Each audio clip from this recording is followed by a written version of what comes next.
Thanks so much for staying with us. Time now for Eye on Africa with me, Georgia Calvin-Smith.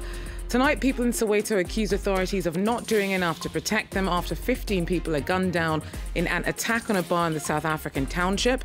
It was one of a rash of armed attacks over the weekend. The presidential candidate for the ruling APC party faces some backlash for flouting a tradition that sees Christian hopefuls choose a Muslim running mate and vice versa in Nigeria. Bola Tinubu is sharing his ticket with a fellow Muslim. And faced with surging global energy prices because of the war in Ukraine, more Tunisian entrepreneurs are looking for green energy alternatives. The crisis has boosted demand for all kinds of innovations. We hear from our correspondent in the country. But first, South Africa is reeling from a series of bar shootings over the weekend that led to 21 deaths. It's not clear if all the violent incidents are linked. The worst was in Soweto township in Johannesburg, in which 15 people were killed in a raid. Camille Adlek has more. A bar turned into a war zone. In Soweto, police are tracking down 5 men responsible for Saturday's mass shooting. The gunmen fired at random into the crowd with assault rifles more than 100 times, pausing only to reload. They killed more than a dozen customers and injured several others before making their escape. When I arrived at the tavern, I found bodies laying on top of one another and blood was still pumping from their corpses. I didn't see the car that allegedly did this. I went through the bodies looking for my family members, and that's when my blood pressure shot up. This past weekend was particularly bloody. 4 people were shot dead in a bar in Pietermaritzburg, and 2 people were killed in Katlehong. The murder rate for the first 4 months of 2022 was the highest it's been in 5 years, with 67 people killed each day on average. But even with the uptick, South Africa already had the highest murder rate on the continent. Authorities blame the country's high number of bars and heavy alcohol consumption. Soweto residents, meanwhile, say they want to see solutions to South Africa's soaring youth unemployment rate, which is at over 60%. But NGO Gun Free South Africa points to overly lax gun laws. In a normal society, just this weekend's gun violence should be declared an emergency, and the authorities should, as a matter of urgency, implement measures to curb the madness. This deadly weekend is a shock for a country that was still reeling from tragedy. 2 weeks ago, 21 young people died in mysterious circumstances at a tavern in East London.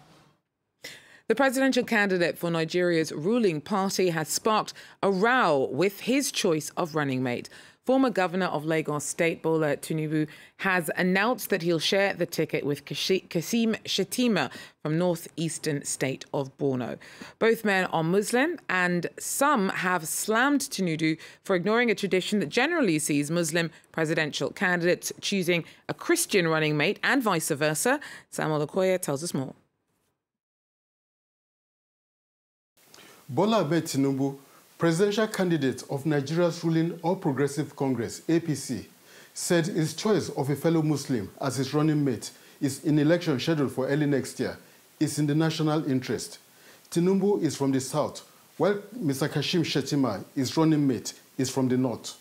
Nigeria has a delicate political structure where power is often balanced between the north and south and between Christians and Muslims. By picking a Muslim running mate from the north, Tinubu is apparently hoping for the huge Muslim votes at stake in that part of the country. But he may lose lots of votes in the Christian-dominated south. Nigerian Christians have expressed anger that the ruling party is putting forward 2 Muslims to run for president and vice president. The Christians say the ruling party has a hidden agenda to Islamize the country. The presidential elections are approaching at a time Christians are alleging persecution from Muslims. Several churches have of recent been attacked by Muslim militant groups. Several priests, including the head of the Methodist Church in Nigeria, have also been kidnapped by these militant groups in recent time. President Muhammadu Buhari, a Muslim, is accused of doing nothing to protect Christians from these militant groups. Christian groups insist these attacks are likely to increase if Nigeria's president and the vice president are both Muslims. The controversy about Mr. Tinubu's choice of a fellow Muslim as running mate will be good news for the main opposition PDP, which is presenting a Muslim presidential candidate and a Christian as running mate. Samuel Okoye there for us. Now, an autopsy has been carried out on the remains of former Angolan President João Eduardo dos Santos. The 79-year-old died last week in Barcelona after having been hospitalized following a cardiac arrest in June. One of his daughters, Velvicia dos Santos, requested the autopsy and claims her father's death was under suspicious circumstances. She's filed a case against his widow and his doctor, alleging attempted murder. And one of the marathon favourites for the World Athletics Championships is dropping out. Olympic women's marathon champion Perez Jepchirchir of Kenya is injured and will not be able to run in Eugene, Oregon when the championships start this week. Jepchirchir won her 5th victory in a row since 2019 when she won the Boston Marathon in April, and she secured back-to-back women's Olympic marathon titles for Kenya in Tokyo last year.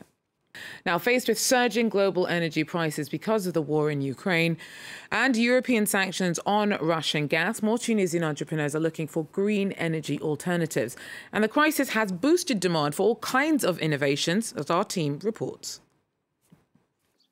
At his farm outside of the capital, Tunis, 34-year-old Yassine is the founder of the startup BioHeat.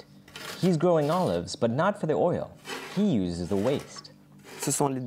This is the waste after oil extraction. This waste is made up of pulp and olive extract. It represents about 40% of the olive we get after they're pressed.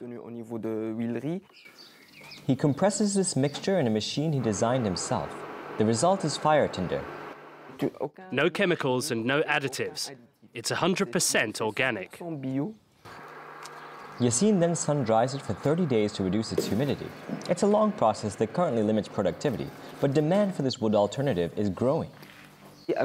Because of the war in Ukraine and the increasing price of fuel, we had a lot of people reaching out. 1 kilo of these logs replaces 3 kilos of wood and releases less carbon dioxide.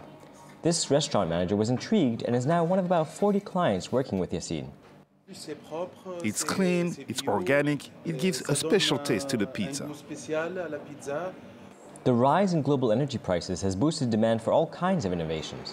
The startup What Now offers a smart computer which can reduce factories' electricity consumption by 10 to 30%. There's another of our boxes installed here. The idea is really to precisely track the consumption of different electrical appliances in real time. Through an application which receives data from meters, he can check everything remotely, whether it's an electrical outage or overconsumption. So here the daily consumption is in kilowatts. Clients are interested when we tell them it will help reduce your cost and also have an impact on your carbon footprint. Reducing the carbon footprint is one of the goals for What Now. They have committed to the United Nations Sustainable Development Goals. Well, that's it for Eye on Africa for now. Thanks for joining us. Do so again. Take care.